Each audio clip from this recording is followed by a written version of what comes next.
अरे राज बेटा, जरा इधर तो आना, पीने के लिए एक गिलास पानी तो ला देना। राजू ओ राजू।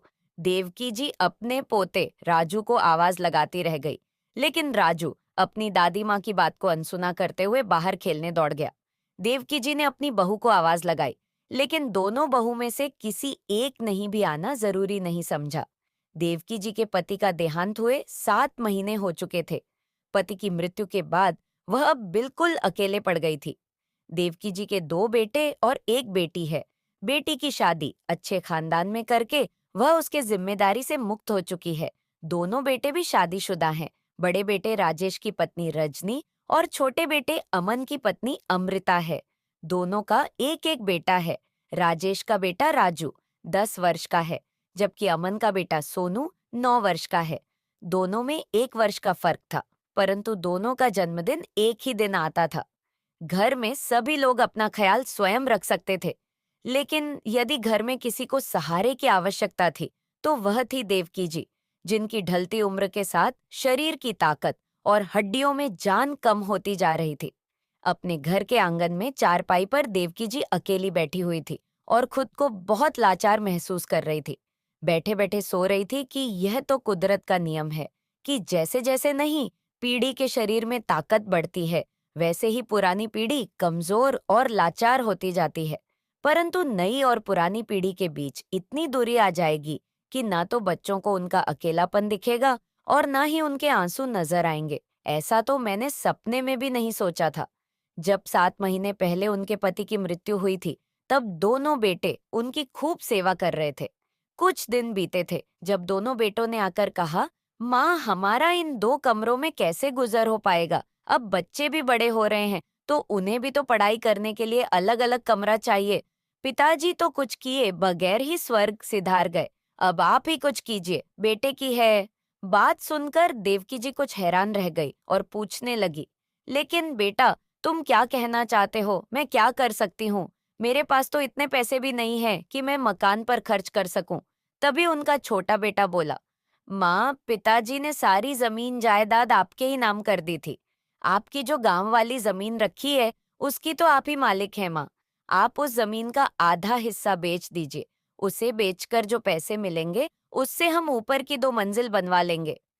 फिर बड़े बेटे ने कहा, माँ, आप ही तो सोचे कि हमारे बच्चे भी बड़े हो रहे हैं, जगह की कितनी कमी हो चुकी है, और फिर कभी कभार बच्चों के दोस्त भी आ जाते हैं, या कभी उन लोगों का जन्मदिन मनाना होता है, तो जगह न होने के कारण उन्हें भी शर्मिंदा होना पड़ता है। बेटों का इतना आग्रह करने के बाद देवकी जी सोच में पड़ गई। फिर सोचने लगी कि आज हो या कल, आखिर यह सब कुछ बच्चों का ही तो है। ऐसा सोचते हुए उन्होंने गांव की जमीन का आधा हिस्सा बेच दिया और उससे आया पैसा बेटों को दे दिया और कहा, अब तुम्हें जैसा ठीक लगे तुम वैसा मकान बनवा लो। दोनों बेटे ने ऊपर 2 मंजिलें और बनवा ली। फिर कुछ दिन बीते तो एक दिन उनका बड़ा बेटा उनके पास आया और बोला, माँ, अब आपकी तबीयत ठीक नहीं रहती है, तो आपको जमीन जायदाद का काम क्या है? अब इस बुढ़ापे में तो अपनी जिम्मेदारी अपने बच्चों को सौंप दो और फिर आराम से बहू से अपनी सेवा करवाओ। शान से बैठकर हुक्म चलाना अपनी बहू पर। फिर देवकी जी बोली, बेटा, तू ये सब क्या कह रहा है? मैं कहाँ भागे जा रही हूँ? तभी उनका छोटा बेटा माँ राजू और सोनू का हाथ पकड़कर ले आया और बोला, माँ, कल इन दोनों का जन्मदिन है और हम चाहते हैं कि आप इन्हें ऐसा तोहफा दीजिए जो कभी किसी ने न दिया हो। तब देवकी जी बोली, हाँ बेटा, मैं भी इनका जन्मदिन यादगार बनते हुए देखना चाहती हूँ, लेकिन मैं क्या कर सकती हूँ? कोई अच्छा तोहफा भी नहीं दे सकती। तभी बड़ा बेटा राजेश बोला, माँ की केवल आप ही हैं जो इन्हें अनमोल तोहफा दे सकती हैं। ऐसा कहते हुए उसने अपनी माँ के आगे कुछ कागज रख दिए और बोला, माँ, आपको और कुछ नहीं करना, बस इन कागजों पर अपने दस्तखत कर दीजिए। अरे बेटा, इस पर तो सब कुछ अंग्रेजी में लिखा है। तुम्हारे पिताजी हमेशा कहा करते थे कि दस्तखत करने से पहले कागजों को पढ़ लेना चाहिए, क्योंकि धोखाधड़ी बहुत है। लेकिन यह बात तो पराये लोगों के साथ लागू होती है। यहाँ मुझसे कौन धोखा करेगा? ऐसा कहते हुए उन्होंने कागजों पर दस्तखत कर दिए। लेकिन जैसे ही उन्होंने दस्तखत की है, उनके मन में ख्याल आया कि पूछना तो चाहिए कि यह कागज किस चीज के हैं। और जब उन्होंने पूछा तो उनका बड़ा बेटा मुस्कुराते हुए बोला, माँ, इस पर यह लिखा है कि आप अपने गांव वाली सारी जमीन हमारे नाम कर रही हैं। यह सुनकर देवकी जी को एक धक्का सा लगा कि कितने चालाकी से दोनों बेटों ने उनसे कागजों पर हस्ताक्षर करवा लिए। फिर सोचने लगी कि बेटा सही तो कह रहा था कि इस उम्र में मैं जमीन जायदाद का क्या करूंगी। अगर यह मैंने उन्हें दे दी तो क्या हो गया, अब आराम से रहूंगी, दोनों बहू और बेटों से खूब सेवा करवाऊंगी। उसी दिन सुबह सुबह ही देवकी जी पार्क में टहलने के लिए चली गई। थोड़ी सैर करने के बाद भी अपनी सहेली रंजना जी के साथ गपशप करती रही और जब घर पर वापस लौटी तो देखा घर पर कोई नहीं था। रसोई घर का सारा सामान भी गायब था। एक पल तो वह घबरा गई और बच्चों को आवाज देने लगी तो इतने में बड़ी बहू ऊपर से चिल्लाई, क्या हुआ माँ जी, इतना क्यों चिल्ला रही हो? हम ऊपर आ चुके हैं और सारा सामान लेकर। ठीक है, बहू काम में व्यस्त हो तो मैं भी ऊपर ही आ जाती हूँ। जैसे ही देवकी जी ऊपर पहुंची और पहला कदम रखा तो बहू जोर से चिल्लाई, आपको दिखाई नहीं देता? सारा घर गंदा कर दिया। अभी अभी मैंने पोंछा लगाया था, सुख तो जाने दिया होता अपनी बहू रजनी के मुंह से। ऐसी बातें सुनकर देवकी जी का कलेजा मुंह को आ गया और बोली, बहू, वह मुझे बहुत जोर से भूख लगी थी। अगर मेरे लिए नाश्ता बना देती। तो फिर बहू का गुस्से से भरा हुआ चेहरा देखते हुए बोली, मैं ऊपर जाकर फर्श गंदा नहीं करूंगी, तुम मेरे लिए खाना नीचे ही पहुंचा देना। तभी रजनी बोली, देखिए माँ जी, अभी मैंने कुछ नहीं बनाया है। खाने को ऊपर जाकर अपनी छोटी बहू से पूछ लीजिए, उसने कुछ बनाया होगा तो दे देगी। अरे बहू, पहले ही इतनी सीढ़ियां चढ़कर मेरा सांस फूल गया है। तुम ही कुछ दे देती माँ जी, अभी मुझे बहुत काम है। एक रोटी बनाने का काम ही नहीं है। इतना कहकर वह चली गई। देवकी जी जैसे तैसे हिम्मत उठाकर छोटी बहू अमृता के पास पहुंची। देखा तो वह भी घर के काम में व्यस्त थी। उन्होंने उसे आवाज दी और खाना मंगा तो अमृता ने कहा, माँ जी, अभी मैंने रोटियां नहीं बनाई, रात की रोटियां पड़ी हैं, आप वहीं खा लीजिए। देवकी जी रात की बासी रोटियां लेकर उदास भाव से नीचे आ गई, परंतु वह समझने में असमर्थ थी कि उनके आगे पीछे माँ जी कहकर सारा दिन उनकी सेवा करने वाली बहुएं आज इतना अजीब सा व्यवहार क्यों कर रही हैं। इस समय उनकी बेटी राधिका का फोन आया। माँ, कैसी है आप? खाना तो समय पर खाती है ना? तो देवकी जी बोली, बेटा, मैं बिल्कुल ठीक हूँ। तेरे दोनों भाइयों और भाभीियों ने तो मुझे सर आंखों पर बैठा रखा है। तू मेरी चिंता मत किया कर, तेरी भाभी गरम गरम खाना परोस कर गई है। मैं अभी खाना खा रही हूँ, बाद में बात करती हूँ। ऐसा करते हुए देवकी जी की आंखें भारी और गला रूठ गया। वह अपनी बेटी का दिल दुखाना नहीं चाहती थी, इसलिए तुरंत फोन काट दिया। बेमन से वही बासी रोटियां खाते हुए उन्होंने मन ही मन सोचा कि आज वह अपने दोनों बेटे राजेश और अमन को इस विषय में बात करेगी। दोपहर 2 बजने को थी और देवकी जी अभी तक दोपहर के खाने का इंतजार कर रही थी। जब कोई नहीं आया तो थक कर उन्होंने आवाज लगाई, बहू, मुझे भूख लगी है, खाना तो दे दो। परंतु किसी का कोई जवाब नहीं था। थोड़ी देर बाद उन्होंने फिर से आवाज लगाई। 4-5 बार आवाज लगाने पर भी जब कोई नहीं आया तो थक कर वह फिर से ऊपर गई तो बड़ी बहू रजनी ने नाक सिकोड़ते हुए 2 रोटी और सब्जी डिस्पोजल प्लेट में डालकर ऐसे रख दी जैसे किसी भिखारी को खाना दिया हो। बहू का ऐसा अजीब व्यवहार देखकर देवकी जी की हैरानी का ठिकाना नहीं था। सोचने लगी कि आखिर आज दोनों बहू को मेरी 2 वक्त की रोटी भी भारी क्यों लग रही है। आखिर एक ही दिन में ऐसा क्या हो गया। अभी विचारों में डूबी हुई थी कि उनकी नजर बाहर से आते हुए अपने छोटे बेटे पर पड़ी। पीछे पीछे ही बड़ा बेटा भी आ रहा था। जैसे ही वे दोनों अंदर आए, देवकी जी ने कहा, बेटा सुनो, मुझे तुम दोनों से कुछ जरूरी बात करनी है। तभी छोटा बेटा बोला, माँ जी, जो भी बात करनी है बाद में कीजिएगा, मैं अभी बहुत थका हुआ हूँ। बड़े बेटे ने भी कहा, माँ, आपको तो कोई काम है नहीं, हम थके हुए आते हैं और आप आते ही इतना कहते कहते हुए दोनों चले गए। देवकी जी अपना सा मुंह लेकर बैठी रह गई। उन्हें रात भर नींद नहीं आई। अगले दिन सुबह उठकर उन्होंने अपने बेटे से बात करने की सोची और सीढ़ियां चढ़कर ऊपर चली गई। ऊपर जाकर देखा तो उनका बेटा राजेश ऑफिस जाने के लिए तैयार हो रहा था। तभी उनकी बहू रजनी ने मुंह बनाते हुए कहा, सुनो, तुम्हारी माँ आई है देवकी जी। ये सुनकर हैरान रह गई और बोली, यह क्या बात हुई बहू, क्या मैं तुम्हारी कुछ नहीं लगती? तभी राजेश बोला, क्या माँ, इसमें इतना नाराज होने वाली क्या बात है? फिर देवकी जी बोली, बेटा बात क्या है, कल से बहू का व्यवहार भी बदला हुआ है और तुम भी इतना अजीब व्यवहार कर रहे हो। क्या माँ, आप भी सुबह सुबह फालतू ड्रामा करने लगी, छोटी सी बात का वंतगढ़ बनाने में जरा भी देर नहीं करती। तभी उनकी बहू चिल्लाई, सुन लिया, अब जाइए, यहाँ से नाश्ता करने दीजिए। देवकी जी जस के तस खड़ी रह गई।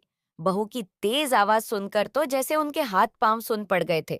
उन्हें ऐसे लगा कि जैसे वह किसी बुरे सपने से जागी हो। देवकी जी बेइज्जत होकर बड़ी बहू के कमरे से बाहर निकल आई तो वह बहुत ज्यादा डर गई थी, लेकिन उन्हें भूख लगी थी, इसलिए हिम्मत करके ऊपर छोटे बेटे के पास चली गई। दरवाजा खुला था, उन्होंने आवाज दी, लेकिन कोई नहीं आया, तो वह अंदर जाकर बैठ गई। उनके बेटे अमन ने उन्हें देखा तो रसोई घर में से 2 रोटियां लाकर उन्हें दे दी। अभी देवकी जी ने पहले टुकड़ा मुंह में डाला ही था, इतने में छोटी बहू भी कमरे में आ गई और बोली, माँ जी, आप यहाँ कैसे? अपनी बहू के सवाल को सुनकर उनकी आंखें भर आईं। यहाँ कैसे मतलब? अब रजनी बहू ने भी मुझे कह दिया है कि यहाँ मत आया करो, और अब तुम भी ऐसी बात करोगी तो मैं कहाँ जाऊंगी अपनी माँ की? यह बात सुनकर अब अमन ने उन्हें कहा, माँ पहले खाना खा लीजिए, फिर बात कर लेना। अमन को अपनी माँ के साथ नरमी से फेस आते देख छोटी बहू अमृता उसे गुस्से में देखने लगी, परंतु उस समय कुछ नहीं कहा। अगले दिन जब उन्होंने अपने बड़े बेटे राजेश से दवाइयां लाने को कहा, तो बड़ी बहू रजनी ने स्पष्ट जवाब दे दिया कि हमसे अपने खर्चे पूरे नहीं होते तो आपके खर्च कैसे उठाएंगे? बात केवल 2 रोटी की होती तो चलता था, आपके खर्चे तो कम है नहीं। कपड़ों का खर्च, दवाइयां का खर्च, खाने पीने का खर्च ना बाबा, हमसे तो ये सब खर्च नहीं उठाया जाएगा। अब देवकी जी ने बड़ी बहू के पास जाकर खाना मांगना छोड़ दिया था। अब तीनों समय का खाना छोटी बहू के यहाँ से ही खाना पड़ता था। कुछ दिन ऐसे ही चलते रहे। एक दिन जब देवकी जी खाना खाने के लिए अपनी छोटी बहू के पास जा रही थी, तभी उन्हें छोटी बहू अमृता की आवाज आई। वह अपने पति से झगड़ रही थी।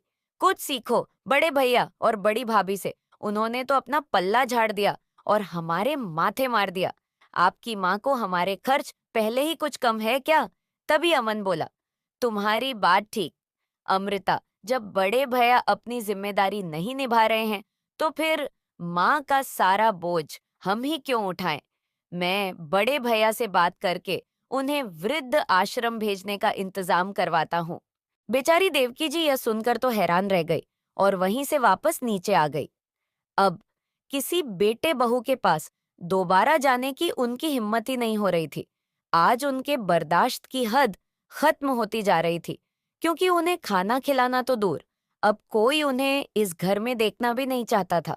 वह अकेली ठुकराई हुई सी आंगन की चारपाई पर बैठी रही।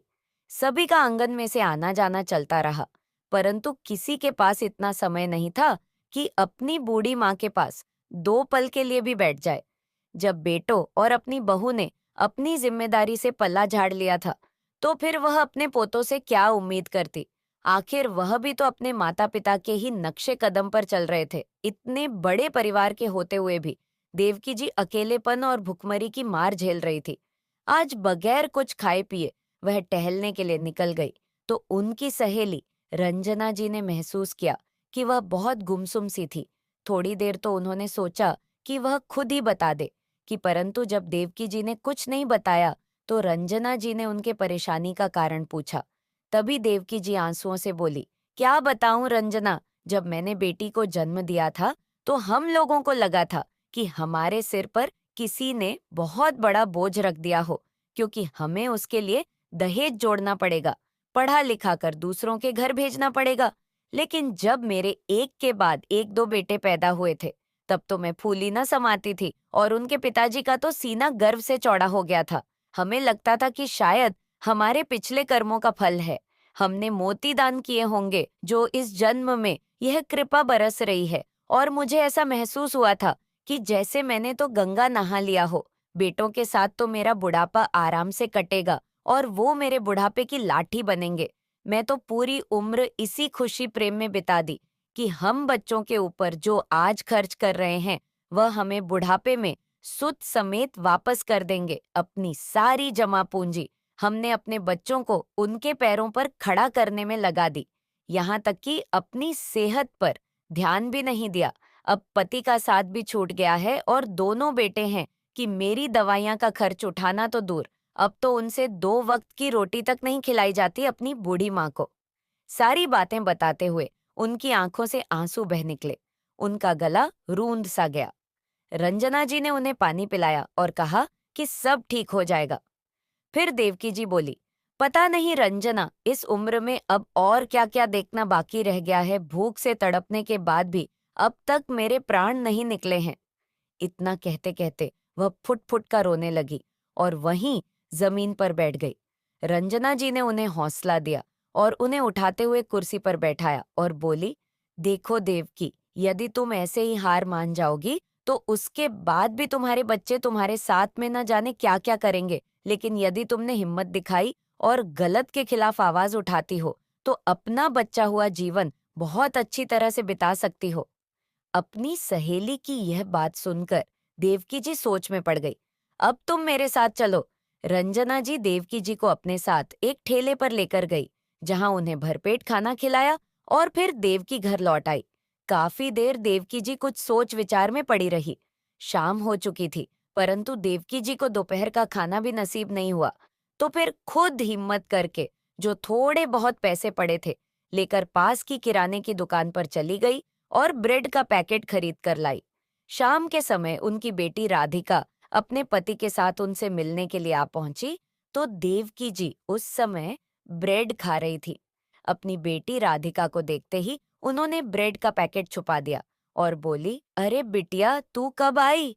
तूने तो आने के बारे में बताया भी नहीं माँ। जब मैंने आपसे फोन पर बात की थी तो मुझे तभी एहसास हो गया था कि कुछ ठीक नहीं है, इसलिए मैं आपसे मिलने चली आई। मुझे साफ साफ बताओ कि बात क्या है बिटिया। मैंने तुझे कहा तो था कि सब कुछ ठीक है, तू बिना सिर पैर के ही चिंता कर रही है, देवकी जी ने नजरें चुराते हुए कहा। तभी दरवाजे से आई रंजना जी की आवाज आई, क्या ख्वाब ठीक है? देवकी, राधिका बेटी, अच्छा किया कि तू आ गई है। मैं तुझे बताती हूँ कि तेरी माँ कैसे दिन काट रही है। रंजना जी ने सारा वृत्तांत राधिका को सुनाया। सारी बात सुनकर राधिका हक्की बाकी रह गई। उसे विश्वास नहीं हो रहा था कि उसकी माँ पर जान छिड़कने वाले उसके भाई अचानक इतने लालची कैसे हो गए। देवकी जी का दामाद, जो ये सारी बातें सुन रहा था, कहने लगा, माँ जी, मेरा एक बहुत अच्छा दोस्त वकील है। आप एक काम कीजिए, अपनी प्रॉपर्टी के कागज उठाए और हमारे साथ चलिए। देवकी जी के मना करने के बाद भी वे दोनों नहीं माने और उन्हें अपने साथ वकील के पास ले गए और सभी हालातों के बारे में बताया। वकील ने सभी कागज देखकर कहने लगा, अरे वाह, ये हुई ना बात, ये बताइए, ये कागज किस प्रॉपर्टी के हैं? तभी देवकी जी ने कहा कि ये हमारे मकान के और जमीन के कागज है। फिर वकील मुस्कुराते हुए बोला, अगर ऐसी बात है तो आप अपने बेटे बहू को अच्छा नाच नचा सकती हैं। फिर वकील के कहने पर देवकी जी ने कागजी कार्रवाई शुरू की। उसके कुछ समय के बाद देवकी जी घर लौट आई। थोड़ी ही देर में उनके दोनों बेटे भी घर आ गए। उनके पास आकर बोले, माँ, अब हमसे आपका बोझ और नहीं उठाया जाता है, इसलिए हमने आपका इंतजाम वृद्ध आश्रम में करवा दिया है। यह बात सुनकर देवकी जी हैरानी से उनकी ओर देखने लगी और तो बड़ा बेटा बोला, चिंता मत कीजिए माँ, वहां आपको किसी तरह की कोई कमी नहीं होगी। अभी यह बात चल ही रही थी कि राधिका और उसका पति वकील के साथ उनके सामने हाजिर हो गए। उन दोनों को वकील के साथ वहां देखकर दोनों बेटे और बहू का हैरानी का ठिकाना नहीं रहा।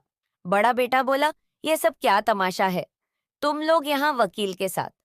फिर बड़े बेटे ने कहा, अच्छा, अब समझ में आया कि माँ की संपत्ति में तुझे और जीजा जी को भी अपना हिस्सा चाहिए, इसलिए वकील को लेकर आ गई। लेकिन एक बात कान खोलकर सुन लो, यह सारी संपत्ति हम दोनों भाइयों की है, तुम्हारा इसमें कोई हक नहीं है।